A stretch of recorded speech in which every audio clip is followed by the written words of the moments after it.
semua hal disesuaikan pasti ya gitu. Semua hal disesuaikan, banyak sisi yang disesuaikan, baik etos kerja karyawan ya kan, kalau misalnya work from home harus bagaimana, kemudian mumpung nih lagi kerja dari rumah, kita bisa punya waktu untuk membenahi sistem, itu dulu sih. Kemudian dari segi keuangannya juga membenahi cash flow gitu, karena kita benar-benar harus tahu, kita juga harus jaga cash flow ya, harus tahu yang penting-penting aja deh uangnya dikeluarkan, yang lain di keep dulu untuk kemudian kita bisa terus running apa yang menjadi rencananya kita gitu. Dari sisi produksi sendiri kita kemarin sempat 2 bulan stop produksi, jadi benar-benar baju yang ada di gudang saja yang kita keluarkan. Dan dari segi pendapatan pasti menurun drastis. Kita di awal-awal pandemik itu di bulan Januari masuk ke Februari, di mana Januari kita udah menggodok sekali kan untuk 1 tahun ke depan itu model bisnisnya seperti apa, kemudian juga kita harus produksi berapa, cara berjualannya seperti apa gitu kan, itu semua udah jadi ibaratnya. Tapi di bulan kedua ketika itu semua udah jadi harus di rearrange lagi menyesuaikan dengan apa-apa yang terjadi, yaitu pandemi COVID-19 ini gitu. Nah itu sih yang membuat kita juga perlu menerima, nggak bisa menutup mata bahwa yaitu sebuah kejadian yang bukan kita sendiri yang mengalami, semuanya mengalami gitu, yang mau tidak mau berimbas kepada penjualan. Jadi di bulan Februari dan Maret itu kita suffer Mbak gitu, benar-benar mode-nya itu dari kita awal di Februari itu menceritakan oke, kita udah survival mode nih karena udah COVID, kita siap-siap gitu kan. Oke, setelah survival mode kita sampai pada masuk Maret tuh udah krisis nih kayaknya gitu kan. Sampai seperti itu kita terapkan mode kepada para karyawan kita gitu untuk mensosialisasikan bahwa ini loh yang terjadi kayak gini. Terima dulu baru kita sama-sama cari solusinya. Yang bahaya itu adalah kita menutup mata dan tidak mau mengakui bahwa memang yang terjadi itu sedang dalam masa pandemik seperti ini gitu. Kalau sudah tidak mengakui, akhirnya kita menjalani sesuatu seperti era yang normal sebelum pandemik, itu yang bikin kita bisnis kita jadi crash sih gitu. Jadi benar-benar penyesuaian itu perlu dari segi cash flow, etos kerja karyawan, perubahan sistem, kemudian produk-produknya juga disesuaikan. Dan jangan lupa satu yang paling penting adalah tetap menjaga engagement dengan customer. Walaupun pada saat itu penjualannya menurun, tapi kita tetap perlu menjaga bonding ya.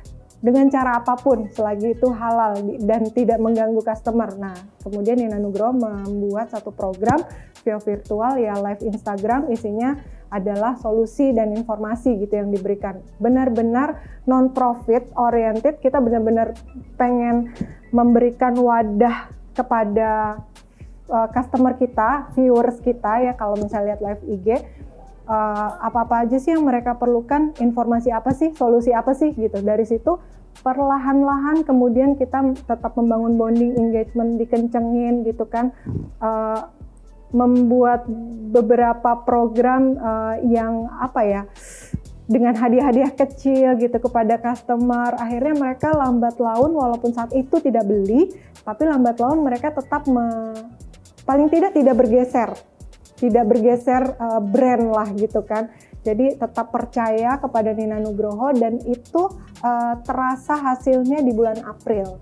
Di bulan Mei apalagi, dan alhamdulillah 2 bulan itu kemudian masuk ke Juni, kita dihadiahi oleh Allah dan juga berkat kerja keras semuanya.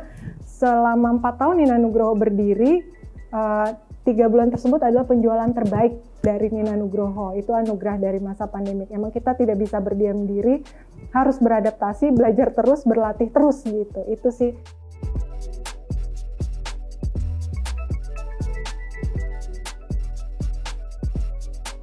Kita perlu flashback dulu nih sebentar gitu kan. Masih di 2017-2018 aja masih banyak orang yang bertanya, butiknya di mana, offline store-nya di mana gitu. Seakan-akan kalau misalnya kita tidak punya offline store gitu ya, seakan-akan kita bukan sebuah brand yang sukses gitu. Masih ada stigma seperti itu gitu. Tapi kemudian itu semua terjawab di tahun 2020 ini gitu kan. Kalau kita tidak, jadi Nina Nugroho tuh memutuskan untuk fokus kita di online saja itu sejak 2018.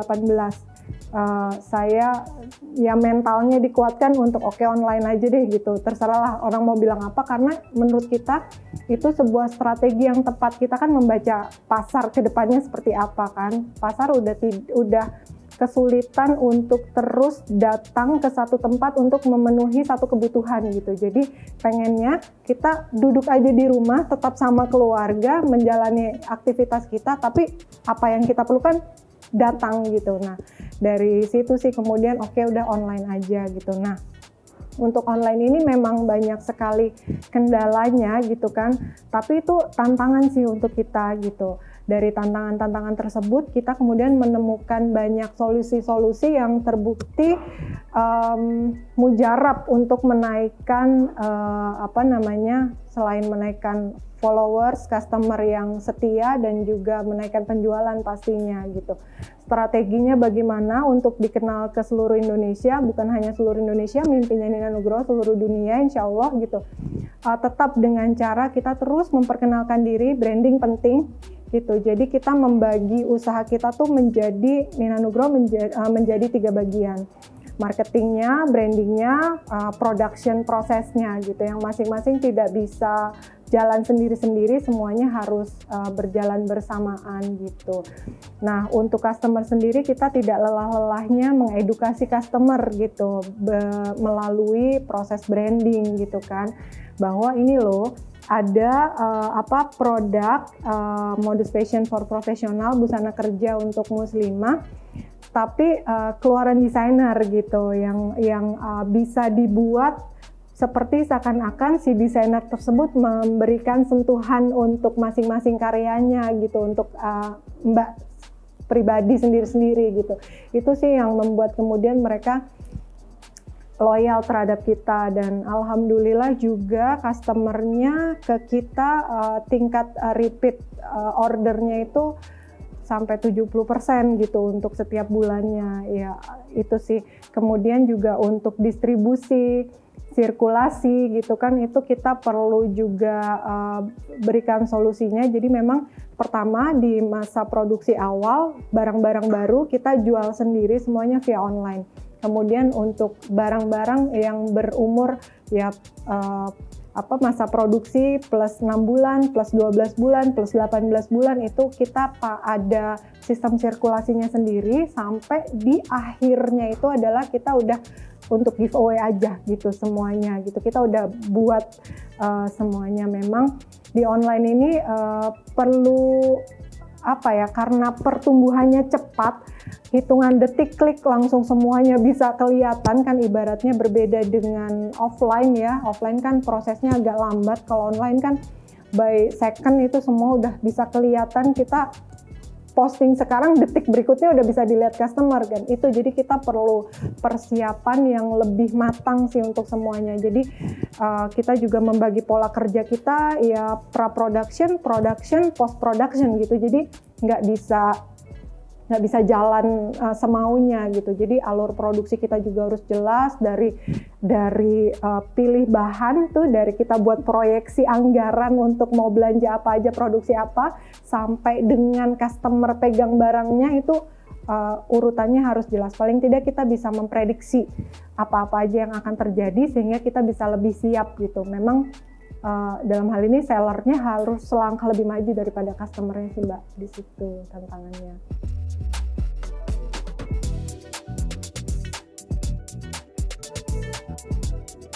Kita terbagi jadi 2 tim utama untuk production dan branding. Untuk tim intinya sendiri sebenarnya hanya sekitar 13 orang gitu. Cuma untuk produksi kita banyak pakai outsource. Jadi kita mau mempunyai rumah-rumah produksi binaan. Ada 6 rumah produksi binaan yang kita aktif berikan order setiap bulan. Itu ada 3, yang 3 lagi apabila kita over capacity di 3 tersebut gitu. Itu masing-masingnya ada sekitar 5-10 penjahit tergantung besaran rumah produksinya gitu. Kemudian di tim marketing yang satu lagi itu ada 13 orang, jadi total ada 25 orang gitu, sama supporting sistemnya ya driver, OB gitu ya tambah 2 atau 3, jadi 28 gitu. Iya, cukup compact, betul. Memang seperti itu di desainnya gitu. Kita mau kalau saya punya usaha gitu, saya seperti punya kewajiban untuk memunculkan maksimum capacity-nya orang tuh sampai di mana sih gitu. Tapi kita juga bukannya menekan ya, tapi berusaha untuk menimbulkan, ayo yang sebelumnya kamu pikir kamu nggak bisa, tapi ayo coba deh. Kita selain kasih tantangan juga kasih solusi dan pendampingan sih ke karyawan gitu. Jadi kalau saya pribadi apalagi karyawannya juga beberapa kan banyak yang millennials juga nih gitu. Nah, jadi benar-benar menempatkan diri sebagai partner, kadang-kadang sebagai kakak, kadang-kadang juga sebagai ibu gitu. Jadi mereka tidak segan-segan untuk berbagi tantangannya gitu. Jadi udah nggak zaman deh yang satu arah aja gitu ngasih perintah, pokoknya saya mau begini, jalanin. Itu enggak sih, proses belajar itu kan ada 3 ya, ada kalanya memang kita harus ngikut aja apa yang suhunya minta gitu ibaratnya ya gitu kan, apa yang suhunya minta, tapi dari situ untuk menimbulkan pembiasaan. Setelah terbiasa baru kemudian oke, kamu udah bisa kembangkan apa aja yang bisa kamu lakukan setelah pembiasaan itu lahir gitu. Setelah dikembangkan baru kemudian dilepas untuk supaya dia bisa timbul secara maksimal tuh apa-apa aja yang ada di dirinya. Dan itulah yang buat kita untuk compact cukup kok gitu kan, karena benar-benar produksi aja yang megang ya 2 orang itu kan mendesain secara strategisnya. Kalau teknis mah banyak orang yang bantu dan kita semuanya lebih ke outsource aja lah, bagi-bagi rezeki gitu kan, nggak semuanya harus ke kita semua gitu. Nah, terus juga ada general affair gitu, kemudian juga ada operasional standar seperti perusahaan-perusahaan yang lain, production gitu. Jadi masing-masingnya apa yang mereka miliki itu muncul, jadi mereka banyak belajar. Dan saya sih selalu bilang ke anak-anak, ya saya nyebutnya anak-anak dan teman-teman gitu kan di tim saya, untuk supaya ayo nanti kalau misalnya kalian udah nggak kerja di Nina Nugroho lagi, perusahaan manapun bisa dimasuki gitu, karena memang segala tantangannya udah pernah dilalui gitu kan. Dan yang terpenting sih kalau buat kita bukan seberapa pintar dia, bukan seberapa berpengalaman dia gitu, tapi lebih kepada yang pertama udah pasti jujur dulu deh gitu. Sering ditanya ya kriterianya apa masuk Nina Nugroho, jujur. Kemudian yang kedua bisa diandalkan, yang ketiga punya daya juang. Ya itu aja dulu, yang lain bisa belajar kok gitu, yang penting itu dulu gitu sih.